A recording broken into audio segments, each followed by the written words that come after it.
नमस्कार दोस्तों, आपका स्वागत है मेरे चैनल कथा स्रोत में। तो चलिए आज की कहानी सुनते हैं। आज की कहानी है गुरु नानक देव जी की। जब गुरु नानक देव जी 9 वर्ष के हुए तो परिवार वालों ने जनेऊ की रस्म करने की सोची। तारीख भी नियत की गई।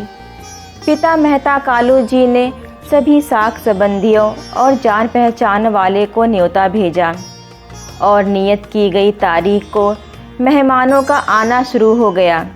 सभी के लिए मिठाइयाँ व भोजन तैयार किए गए। पंडित हरदयाल जी भी समय सर पहुँच गए। गुरु नानक देव जी को जनेऊ की रस्म के लिए तैयार किया गया। पंडित हरदयाल जी ने गुरु नानक देव जी को अपने सामने बैठा लिया। आसपास सभी आए हुए मेहमान भी बैठ गए। बहन नानकी जी भी गुरु जी के पास आकर बैठ गई। फिर पंडित जी ने कुछ मंत्र पढ़े और जनेऊ पहनाने के लिए पंडित हरदयाल जी ने अपने हाथ आगे किए। तब नानक जी ने उनका हाथ पकड़ लिया और उनसे पूछने लगे कि पंडित जी, आप जो मुझे यह जनेऊ पहनाने लगे हो उसका मुझे क्या लाभ होगा। यह बात सुनकर पंडित हरदयाल जी बहुत ही हैरान हुए, क्योंकि आज तक कभी भी पंडित जी से यह बात किसी ने भी नहीं पूछी थी।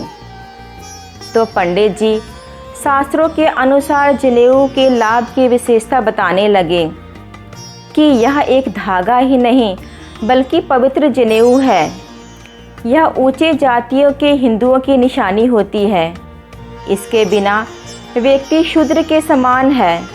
यदि आपने यह जनेऊ धारण कर लिया तो आप पवित्र हो जाओगे।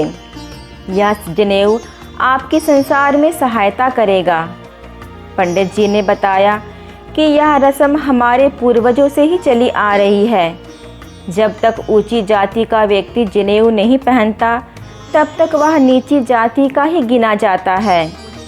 यह बातें सुनकर गुरु नानक देव जी मुस्कुराए और कहने लगे, आपकी ये बातें मुझे ठीक नहीं लगती और स्त्रियों को तो जनेऊ पहनाया ही नहीं जाता। गुरुजी ने पंडित जी से कहा कि नीची जाति का शूद्र या नीच वही होता है जो नीच कर्म करता है। कोई पापी पाखंडी धोखेबाज आ जाए जनेऊ पहनकर तो वह ऊंची जाति का कैसे बन सकता है। ऊंची जाति का होने के लिए व्यक्ति को तो अच्छे कर्म ही करना चाहिए, चाहे वह किसी भी जाति का क्यों ना हो। धागे का या जनेऊ पहनने से कोई फर्क नहीं पड़ता।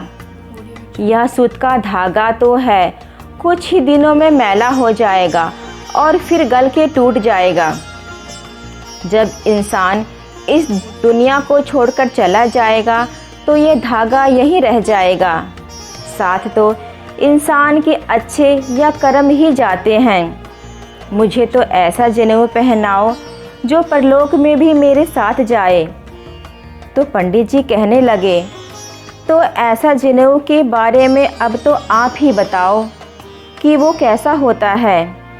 गुरुजी बोले, ऐसा जनेऊ बनाने के लिए दया के जैसे कपास, संतोष रूपी धागा, जत रूपी गांठ और सत रूपी बल का होना चाहिए।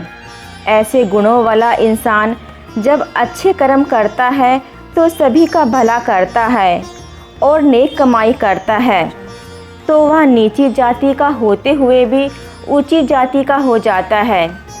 कोई व्यक्ति अपने कर्मों से ही महान होता है, ना कि अपनी जाति या वर्ण के कारण। जितने भी महान लोग हुए हैं, चाहे वो नानक हो, चाहे गोरख, रविदास या कबीर हो, हम उनका सम्मान उसके कर्मों और गुणों के कारण ही करते हैं, ना कि जाति या वर्ण के कारण।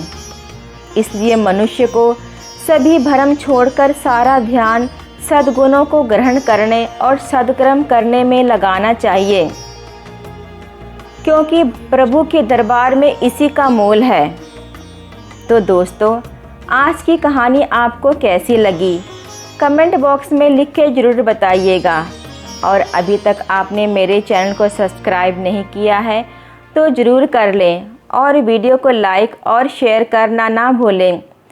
तो फिर दोस्तों, फिर मिलते हैं अगली कहानी में। इसी तरह हमारे साथ बने रहिए। धन्यवाद।